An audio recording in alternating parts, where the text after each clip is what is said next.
Saudações líricas, poéticas e enfáticas a você que nos acompanha e que interage conosco pelos vastos confins da web.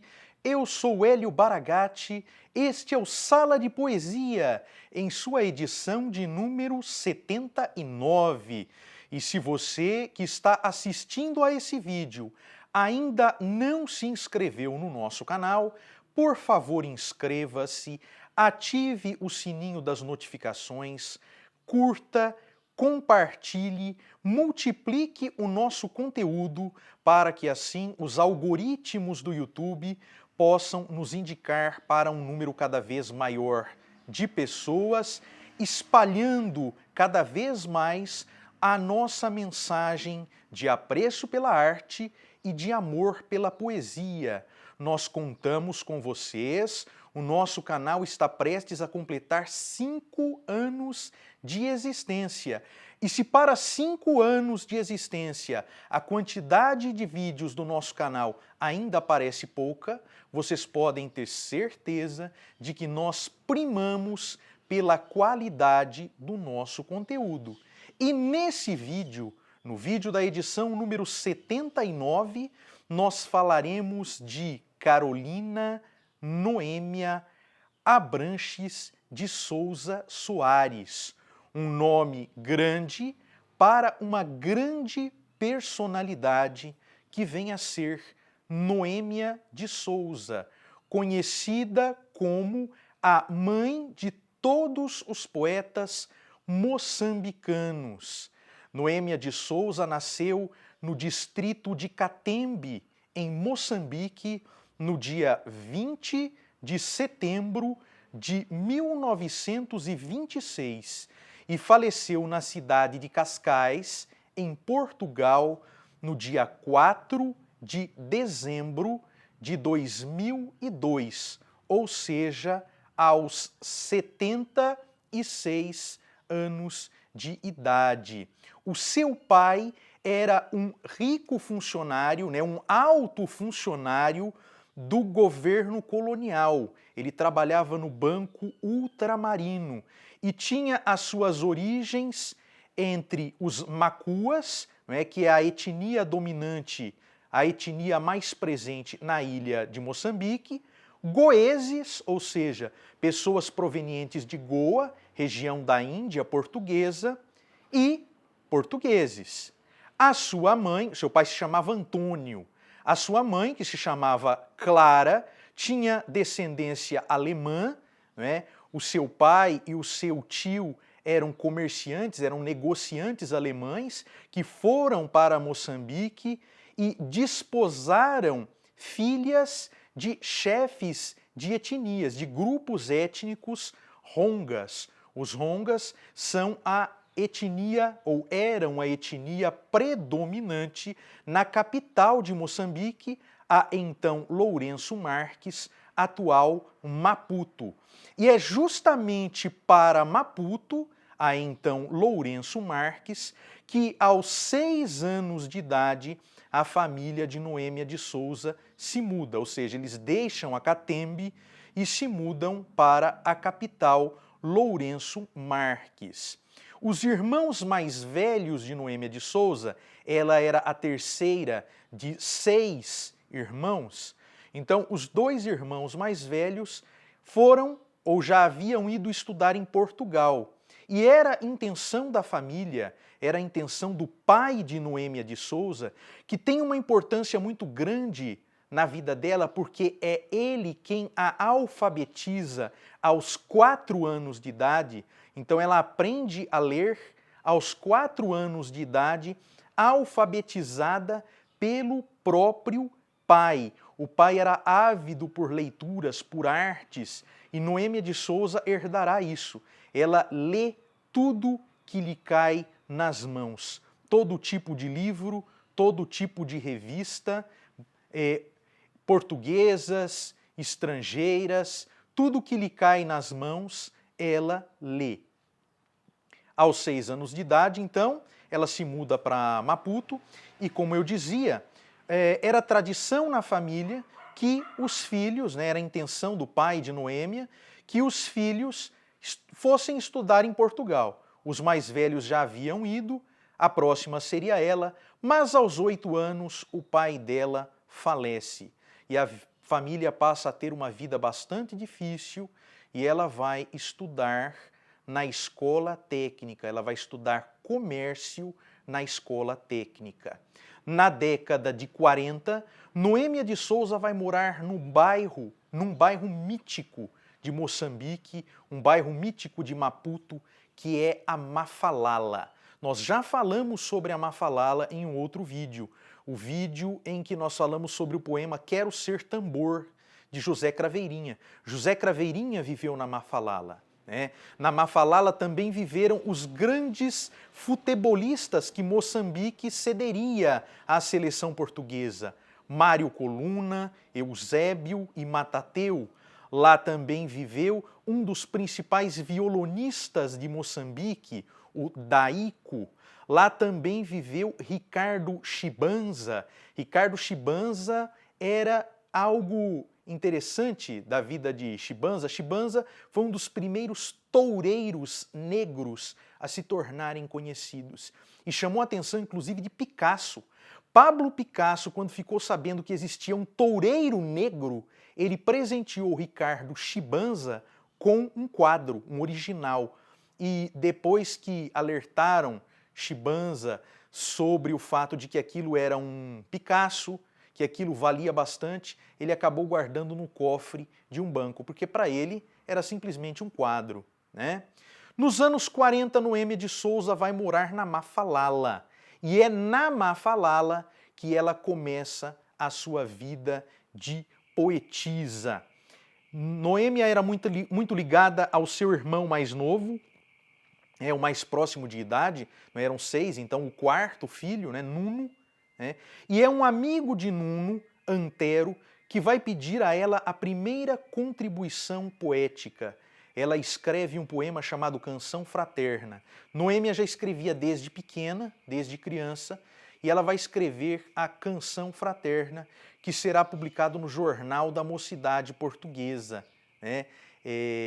Antero e alguns outros jovens queriam subverter o jornal, queriam criar uma nova linguagem e pediram a Noêmia que escrevesse a Canção Fraterna.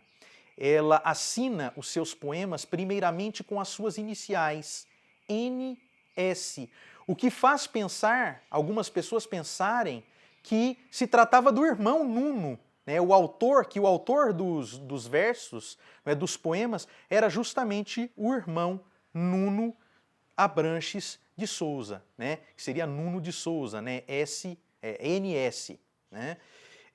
Ela começa a publicar em vários jornais, principalmente o Brado Africano. Mas a crença de que seria Nuno quem escreveria os poemas decorre do fato de que muita gente não acreditava que aqueles versos tão fortes, tão profundos, teriam saídos da pena e da alma de uma mulher. Ainda mais de uma mulher que frequentava ou que havia frequentado a escola técnica, que estudava comércio, que estava estudando na área de comércio.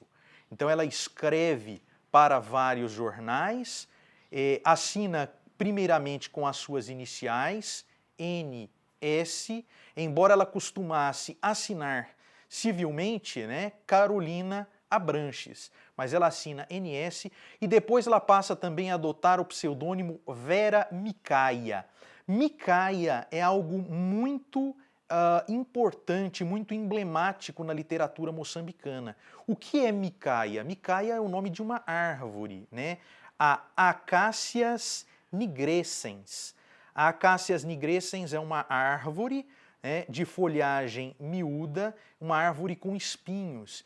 Então, ela simbolizaria, ela representaria a resistência. Rui Knopflich escreve no seu poema Naturalidade, ele diz: rosas não me dizem nada, caso-me mais a agrura das micaias. José Craveirinha também fala bastante da micaia nos seus poemas.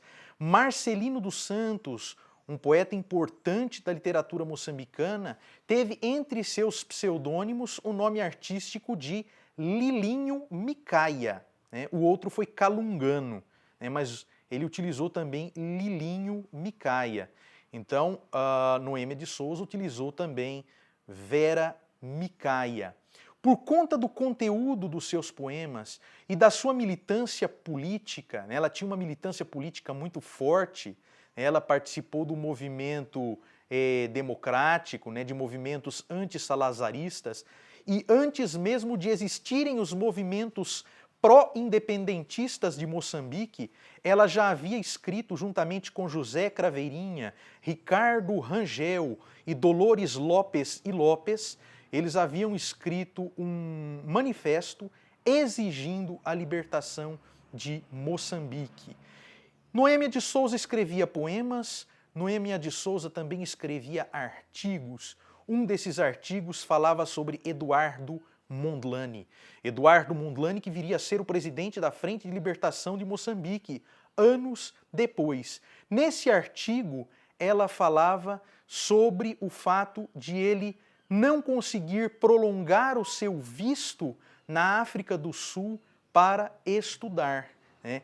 E ela entendia que aquilo era algum tipo de retaliação, né? Algum tipo de combinação, de conchavo, de conluio entre o governo colonial, né, o governo salazarista, e o governo do apartheid sul-africano.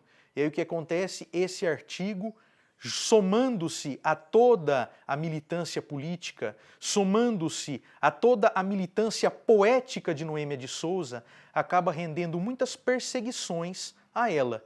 E essas perseguições acabam fazendo com que ela não permaneça em Moçambique e ela se exile em Portugal. Entre 1948 e 1951 foi o tempo em que Noêmia de Souza escreveu praticamente toda a sua poesia. Coincidentemente, quando ela deixa Moçambique, ela deixa de escrever. Ela não consegue mais escrever. E ela permanece em Portugal por vários anos, né, entre 1951 e 1964.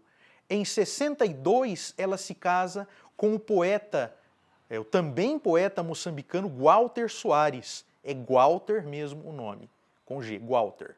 Com o Gualter Soares, ela tem uma filha, Virgínia Soares, conhecida como Gina.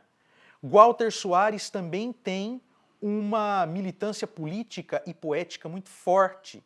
Ele sai de Lisboa para ir a Ponta Negra, a praia de Ponta Negra, e recebe a informação de que se voltasse a Lisboa, seria preso.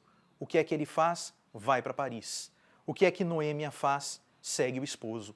Vai para Paris em 1964. Em Paris ela permanece por 7 anos, trabalhando no consulado do Marrocos e também trabalhando como jornalista e como tradutora. É nessa época, por exemplo, que ela tem contato com o discurso sobre o colonialismo de Aimé Césaire, que ela vai traduzir. Ela também é tradutora. Porque, ao contrário do que se costuma dizer, né, a poesia que falava da realidade dos negros chega a Noêmia de Souza por via anglófona e não por via francófona. Ela chega através da poesia dos escritores negros norte-americanos e não dos escritores da negritude que escrevem em francês. Então, primeiro ela conhece os escritores norte-americanos e depois os brasileiros e posteriormente os franceses, ou os de língua francesa, né? Caso de Césaire, caso de Senghor, entre outros. Detalhe, Noêmia de Souza não estudou no Brasil, como alguns dizem. Noêmia de Souza também não se filiou à Frelimo, Frente de Libertação de Moçambique. E prova disso é o seguinte, ela volta para Portugal em 1973, na Primavera Marcelista.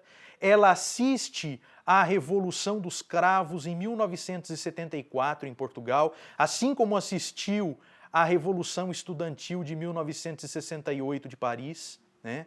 Mas ela não é chamada para os festejos comemorativos da independência de Moçambique. Os seus próprios companheiros, os seus próprios conterrâneos, os seus próprios contemporâneos, entre eles espalhou-se o boato de que ela havia ido para Paris, se enriquecido lá em Paris e que ela não ligava para o destino de Moçambique. Ela só pôde visitar Moçambique em 1984 e permaneceu lá por pouco tempo. E depois de muito tempo sem escrever, em uma rara aparição, em 1986, a pedido do sobrinho dela, ela escreve um poema falando da morte de Samora Machel. Como eu dizia, em 1973 ela volta para Portugal.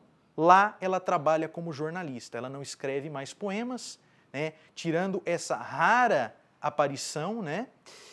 Lá ela trabalha na Reuters, primeiramente na agência Reuters, e depois vai trabalhar na ANOP, a agência noticiosa portuguesa, que depois se transformará em Agência Lusa. É o nome pelo qual ela é conhecida até hoje. José Craveirinha, no seu livro Caringana, o A Caringana, faz algumas referências a Noêmia de Souza, dedica poemas a ela, e no poema que ele dedica a Daíco, né, o violonista de quem eu já falei, o poema funciona como uma forma de carta, uma espécie de carta elegíaca, falando sobre o Daíco, e a carta é endereçada a Noêmia de Souza. Mas ele se refere a Noêmia de Souza da seguinte forma: para a Carol, ex-Noêmia de Souza. Então ele chama ela de Carol e destaca que ela é a ex-Noêmia de Souza.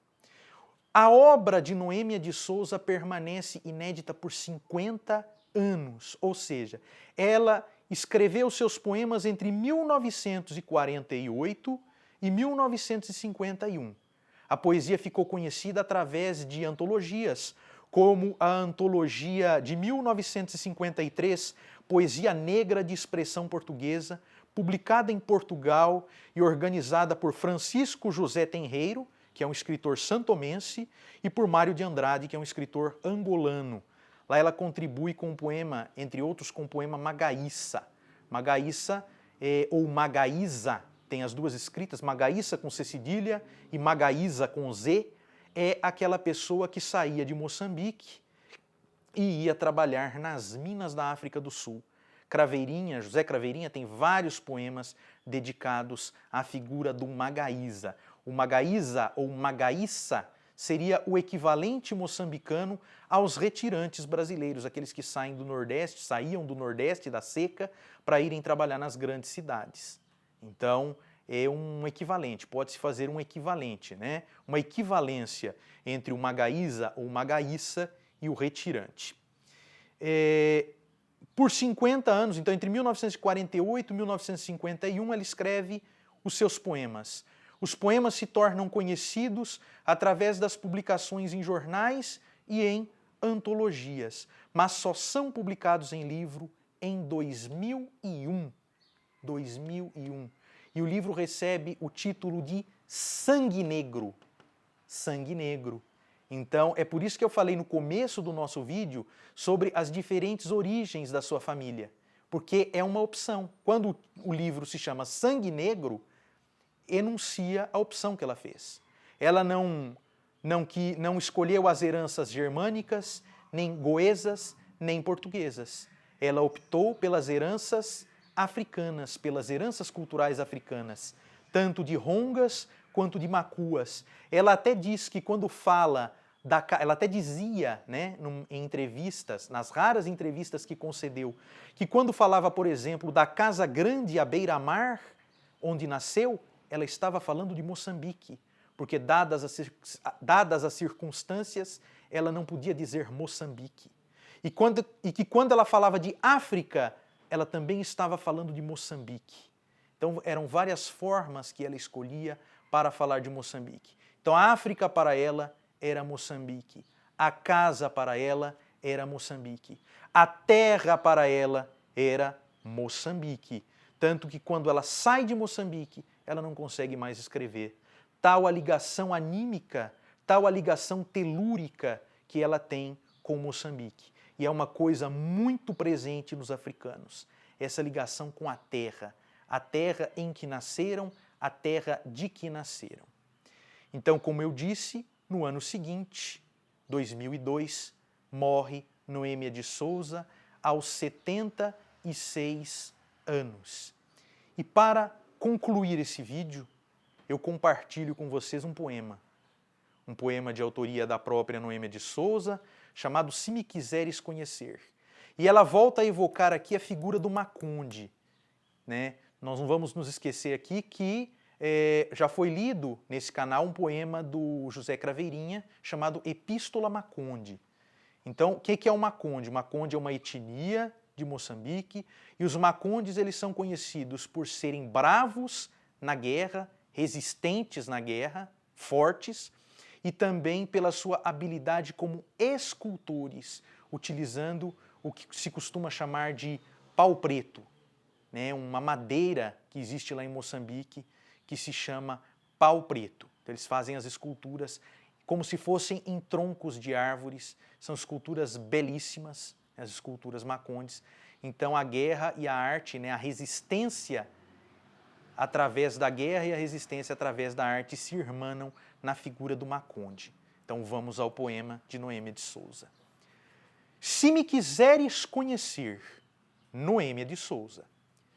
Se me quiseres conhecer, estuda com olhos de bem ver este pedaço de pau preto que um desconhecido irmão Maconde, de mãos inspiradas, talhou e trabalhou em terras distantes lá do norte.